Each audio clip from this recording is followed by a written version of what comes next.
tuwing pipili ng kama, bakit floor bed o yung walang paa ang mas gusto ni Alden Richards? A. Natatakot siya mahulog sa kama. Or B. Natatakot siya sa multo sa ilalim ng kama. Yes, ladies. B. Bakit? Natatakot siya sa multo sa ilalim ng Yes. kama. Talaga? Oo. Kasi mamang, yung kamang binili niya sa Japan surplus kasi yun, may nasamang multo, hindi niya alam. Talaga? Oo, kaya nung unang tulog niya doon, Hapon yung multo. ang multo. Tama Ano yun, sabi? mamang. Paano? Konnichiwa! Ay. So, yun daw. Yes. Takot si Alden sa multo sa ilalim ng Ay, kama. nako! Alam niyo Kuya ba Kim. si Alden Richards, meron siyang tinatawag na hypnic jerk. Sumisipa yung paa niya pag nakakatulog siya. Yun. Kaya nahuhulog siya sa kamang madalas. Tama, Kaya tama. dapat Yun. ang kama ay Walang paa. walang paa. At ano ba kawiyakan na ginawa? Nilagyan niya ng gulong. Nilagyan niya ng gulong. Dahil sa Japan ay maraming lindol, di ba? Malimit ang lindol. Para gumagalaw ang kama pag ganyan. Oo. Ganun ba?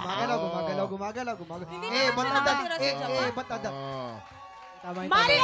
Mali pa rin. Totoo yan. Bakit? Tama kami. Kami sa Japan, surplus lang siya bumili. Hindi naman sa Japan siya nakatira.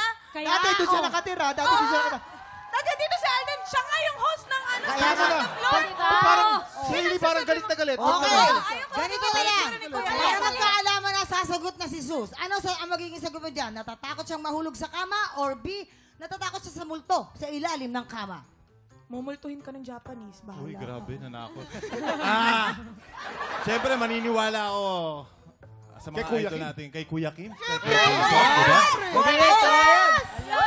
Bakit mo pinag-iwan? Natatakot siya mahulog. Yan. Natatakot daw mahulog. Tignan natin.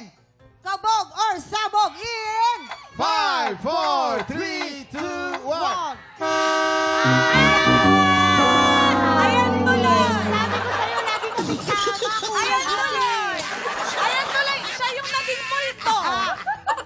Alright. Si Sus na yung Siya yung multo. Kuya Kim eh. Nakakaloka. Kuya Kim! Sorry. Takot siya sa ilalim. Multo sa ilalim ng kama. Sorry, sus. Okay na ba yan? Dinagdagan pa? Kulang pa to? baka alam mo na next time, sabi Stars ka na on the makikisunan. floor! Ito na!